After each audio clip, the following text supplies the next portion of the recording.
오늘 이 시간에 나눈 말씀의 제목이 있으니 여호와를 경외하는 행복한 가정, 이와 같은 주제를 가지고 말씀을 나눕니다. 5월의 시로 이 5월의 첫날 새벽을 열고자 하는데요, 담임 목사님이 또 시를 썼나? 그게 아니라 여러분 이혜인 수녀 잘 아시죠? 따뜻한 시로 우리의 마음을 참 늘 포근하게 감싸주는 시인데요, 제가 읽겠습니다. 제목이 5월의 시예요. 풀잎은 풀잎대로, 바람은 바람대로. 초록색 서정시를 쓰는 5월, 하늘이 잘 보이는 숲으로 가서 어머니의 이름을 부르게 하십시오. 피곤하고 산문적인 일상의 짐을 벗고 당신의 샘가에서 눈을 씻게 하십시오. 물오른 수목처럼 싱싱한 사랑을 우리네 가슴속에 퍼올리게 하십시오. 말을 아낀 지혜 속에 접어든 기도가 한 송이 장미로 피어나는 5월, 호수에 잠긴 달처럼 고요히 앉아 불신했던 날들을 뉘우치게 하십시오. 은총을 향해 깨어있는 지고한 믿음과 어머니의 생애처럼 겸허한 기도가 우리네 가슴속에 물 흐르게 하십시오. 5월은 가정의 달입니다. 그리고 5월은 성장의 달입니다. 제가 오늘 초록색 넥타이를 매었어요. 여러분, 5월은 무엇보다도 어린아이들로 인해서 참 기쁨으로 새 달을 엽니다. 자라나는 것을 본다는 것은 얼마나 기쁜지 몰라요. 여러분, 5월에 여러분의 가정에 하나님의 사랑과 믿음이 더욱 성장 성숙되기를 주님의 이름으로 축복합니다. 자, 5월을 가정의 달로 지키고 있는 이유가 있는데요, 1957년 5월 5일을 어린이날로 지정을 했습니다. 또한 1956년도 5월 8일에 처음으로 어머니 날로 정하여 지키기 시작했는데요, 여러분, 이 미국에서 5월 둘째 주일을 어머니 날로 정한 것을 받아들이게 된 것이었습니다. 그런데 어머니 날만 있고 왜 아버지 날은 없냐, 자꾸 이렇게 너무 소외당하는 거 아니냐. 그래서 참 다른 나라에는 어머니 날 있고 아버지 날 따로 있는데 우리나라는 아예 참 이렇게 합쳤어요. 그래서 어버이날로 1972년부터 명칭하여 지켜오게 되었으니 참 잘 됐지요. 우리 아버님들이 안위를 받게 되었습니다. 그런가 하면 1973년 5월 셋째 주 월요일, 5월 셋째 주 월요일은 무슨 날인지 여러분 아십니까? 잘 모르시죠? 만 19세가 되는 청년들을 위해 성년의 날로 5월 셋째 주 월요일, 금년에는 5월 15일이에요. 잘 기억하시기 바랍니다. 그래서 여러분 자녀들 중에 이달 5월 중에 만 19세가 되는 자녀가 있다면 아이고 장해라, 귀한 아들 귀한 딸 축하해, 축복해, 기도해 주시기를 바랍니다. 기쁨의 시간, 또한 기억에 남을 만한 추억을 만드시는 이 성년의 날 되시기 바랍니다. 그런가 하면 5월 21일은 무슨 날인 줄 아세요? 아유, 잘하시네. 저는 선교제에 있어가지고 전혀 몰랐어요. 21일이 둘이 하나 되는 날이래요. 21일, 2일 둘이 하나 된다. 그래서 부부의 날로 그렇게 정하여 지킨다고 하는데 잘 지키고 계시지요?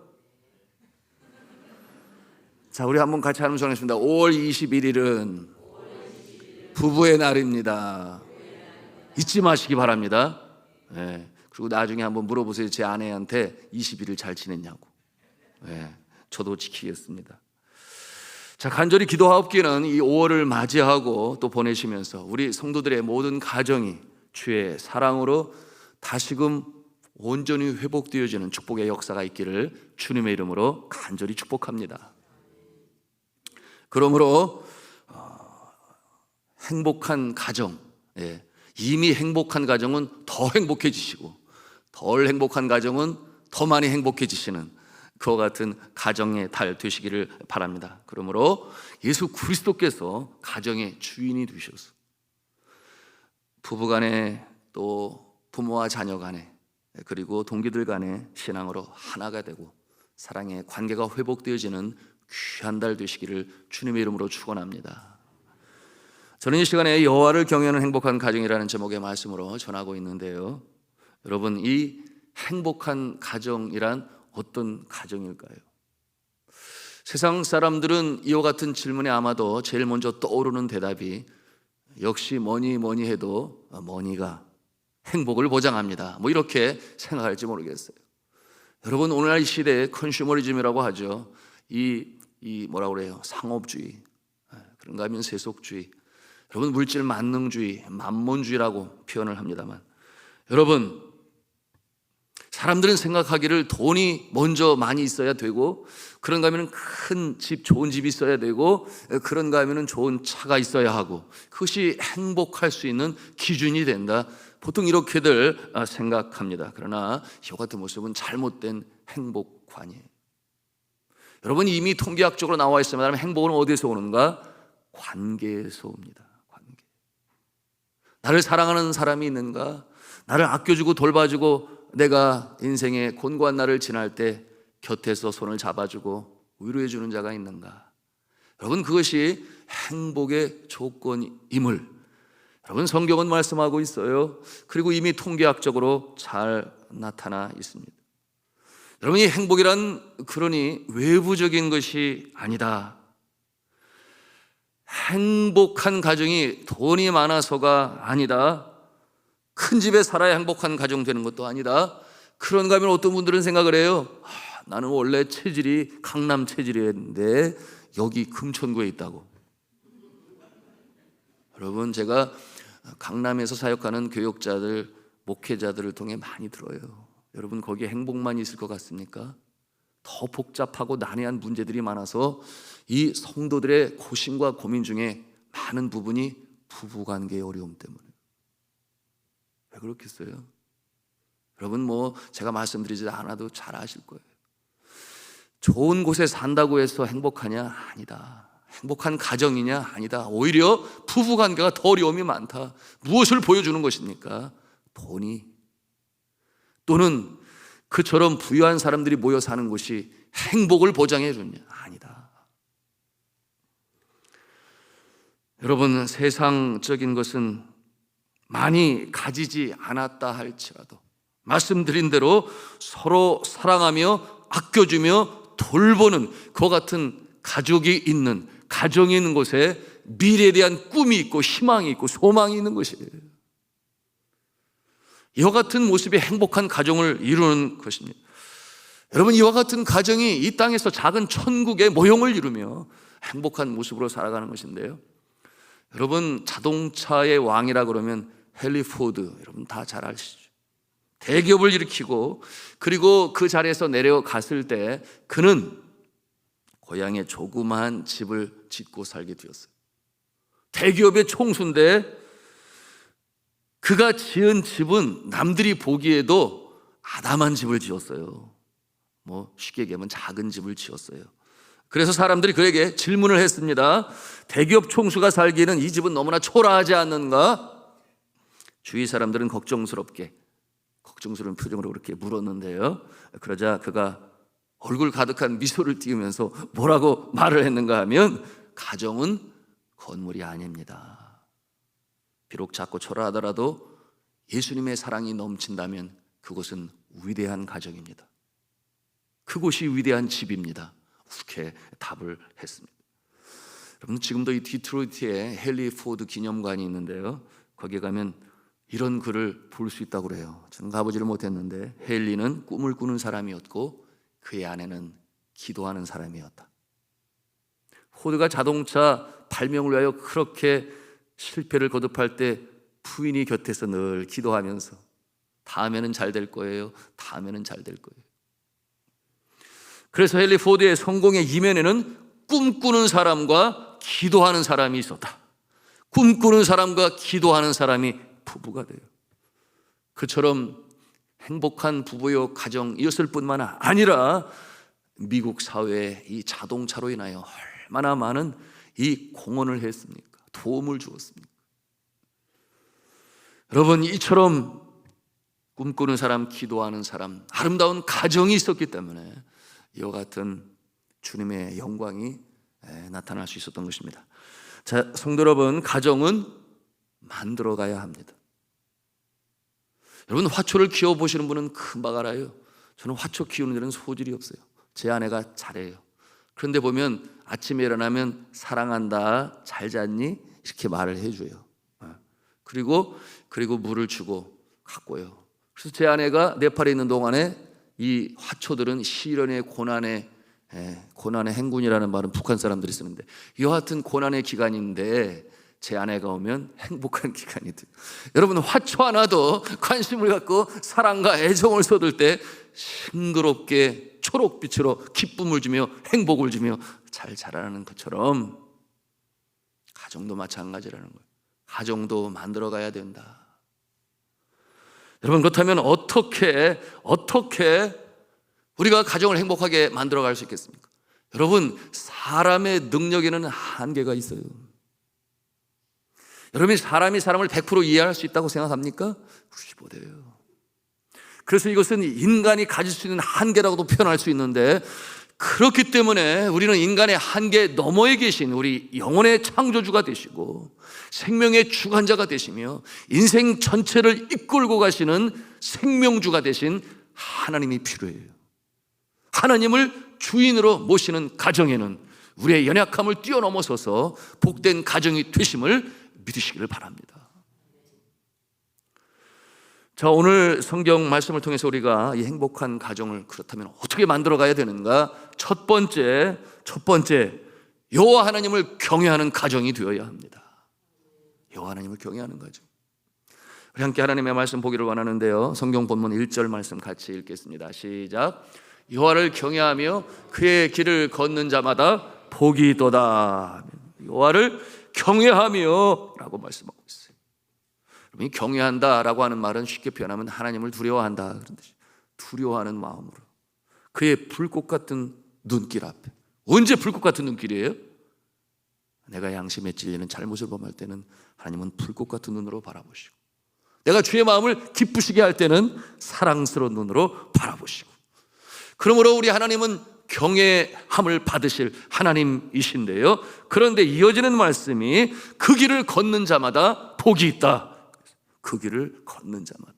여러분, 그 길을 걷는 자는 어떤 모습인가? 주의 뜻대로 행하는 자.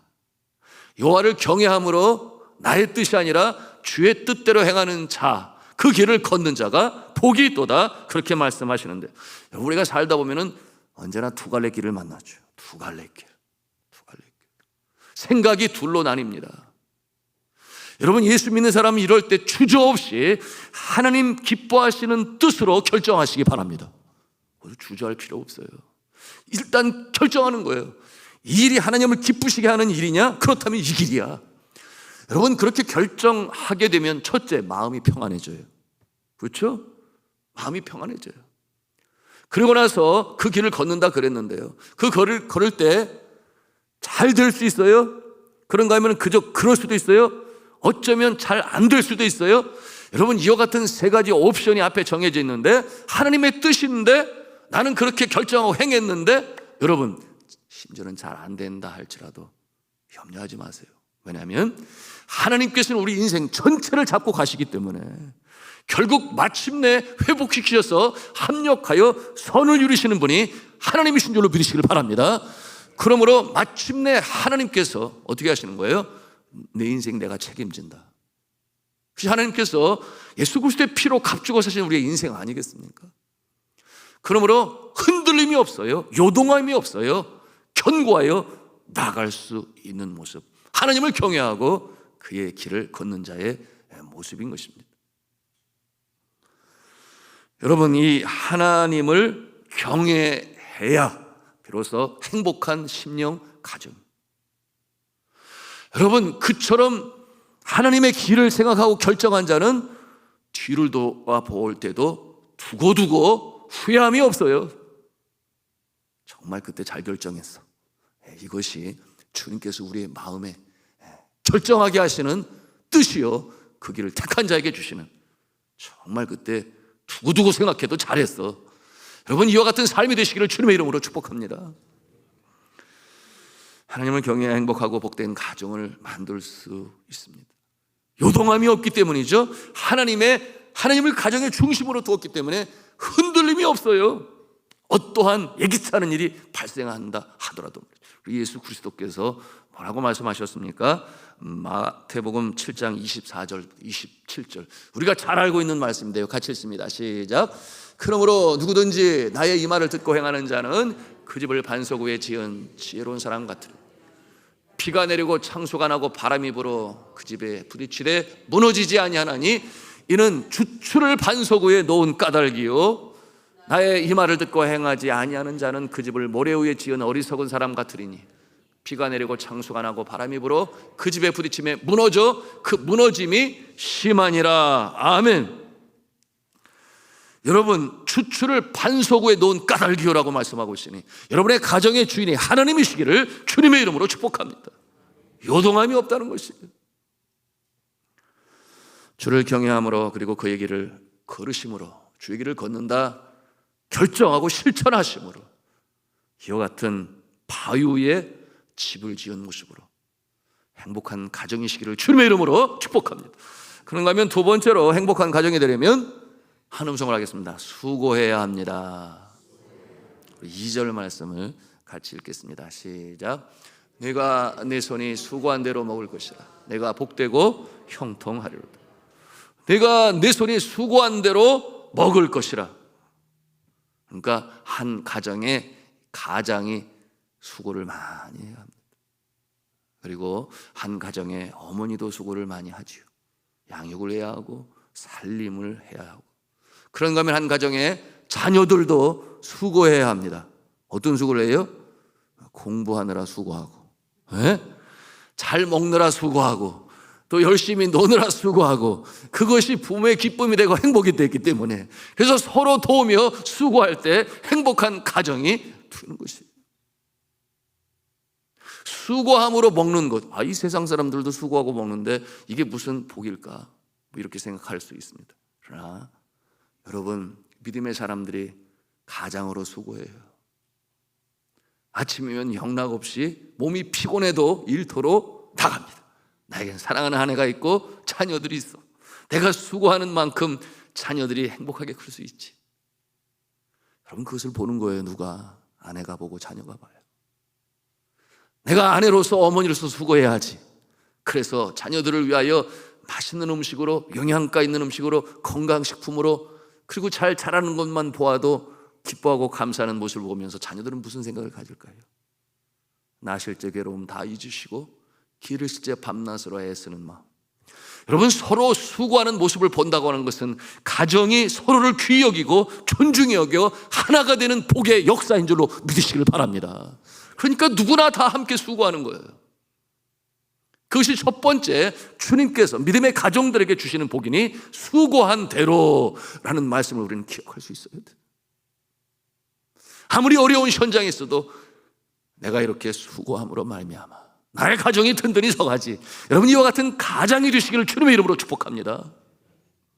내가 이렇게 열심히 공부함으로 나의 엄마, 나의 아빠가 기뻐하시지.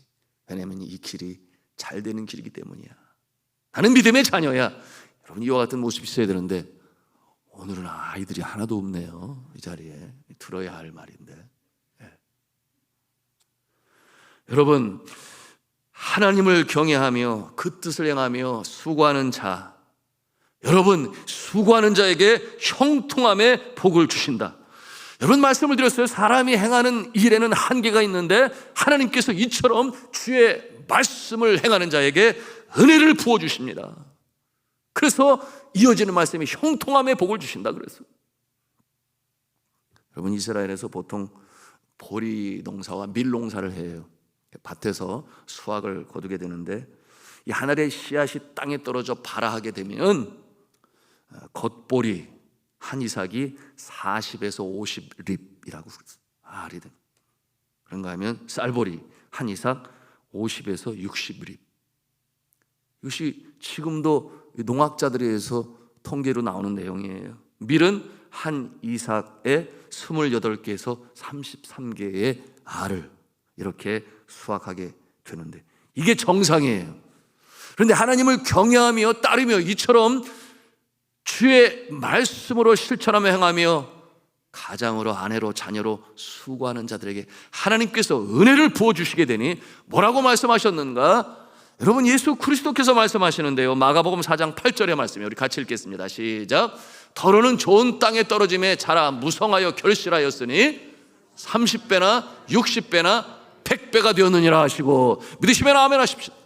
이것이 바로 믿음의 가정, 하나님을 중심으로 모시고 경외하며 실천하며 수고하는 자에게 주시는 은혜인 것입니다. 수고하는 대로 먹을 것이지만 하나님께서 은혜를 베푸시니 많으면 30, 40, 50, 60까지 알을 맺지만 이와 같은 자들에게는, 가정에게는 하나님께서 은혜를 주시니 100배의 복의 역사가 나타나는 줄로 믿으시길 바랍니다.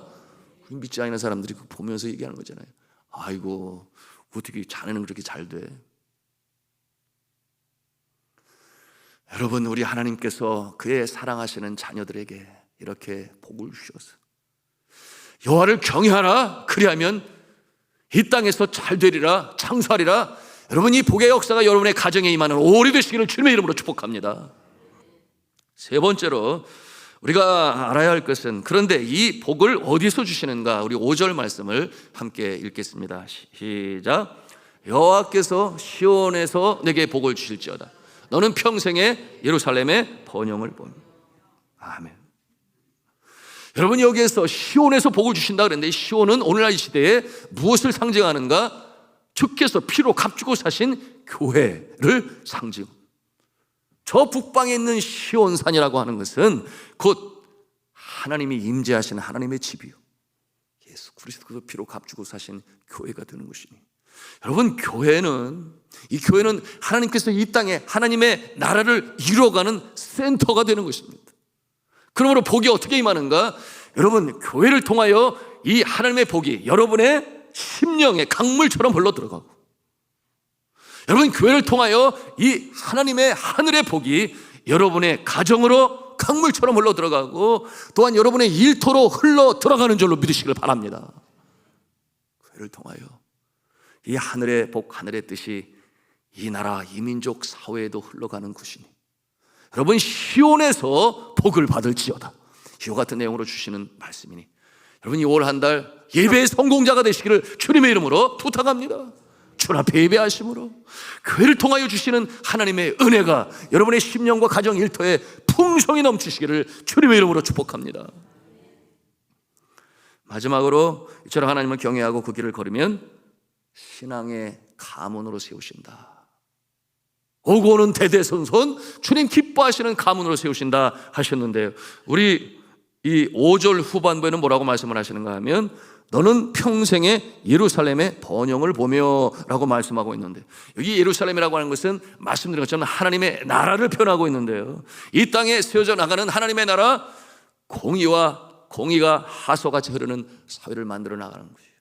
그런데 이어지는 말씀, 이 하나님의 이 나라 공의가 어떻게 이루어지는가? 주의 자녀들, 주의 백성들, 대대손손 신앙의 명가문을 통하여 이 역사가 나타나게 될 것이다. 선한 영향력을 미치는 산후의 통리가 될 것이요, 등경의 등불이 될 것이다. 마지막 절 우리가 함께 보기를 원하는데요, 우리 마지막 절 같이 6절 말씀 읽겠습니다. 시작. 내 자식의 자식을 볼지어다. 이스라엘에게 평강이 있을지로다. 아멘. 내 자식의 자식을 볼지어다. 태초의 복으로 하나님께서 복을 주신, 여러분, 오늘날 청년들이 많은 포기가 있어요. 그러나 믿음의 청년들은 그러지 않도록 부모님들이 주의 말씀으로 훈육하고, 무엇보다도 부부가 서로 행복한 모습으로 살아가는 모습이 자녀들에게 긍정적인 마음을 갖게 되고 믿음으로 서게 되니, 여러분, 내 자식의 자식을 볼지어다. 아름다운 만남이 우리 자녀들에게 있기를 간절히 축복합니다. 그러므로 이 귀한 만남을 통하여 아름다운 가정을 이루고 내 자손의 자손을 주심으로 이스라엘이 잘 될 것이다. 태초의 복으로 주시는 이 역사가 가정을 세우고 이루어 나아가는 것이니, 여러분, 이제 5월을 시작합니다. 가정의 달이라 합니다. 여러분, 이 한 달 우리 자신의 모습을 돌이켜볼 때 하나님, 주님만을 섬기는 가정 되기를 원합니다. 여호와를 경외하며 주의 길을 걷기를 소원합니다. 내가 수고하겠습니다. 내가 가장입니다. 내가 어머니입니다. 내가 자녀입니다. 내가 직분자입니다. 내가 일터의 일꾼입니다. 주님께서 나의 아내는 익은 포도나무의 열매와 같이, 나의 자녀들은 감람나무의 모습과 같이 이 아름다운 가정을 이루는 복된 산돌의 가정, 나의 가정 되게 하여 주셔서 이 믿지 않는 세속 사회에 아름다운 모델을 제시하고, 또한 이와 같은 모습을 통하여 하느님의 나라가 이 땅에 이루어지는 귀하게 쓰임을 받는 여러분 자신이요, 또한 가정이요, 자녀가 되실 수 있기를, 또한 그러므로 복된 산돌 중앙교회가 되실 수 있기를 저는 주 예수 그리스도 이름으로 축복합니다.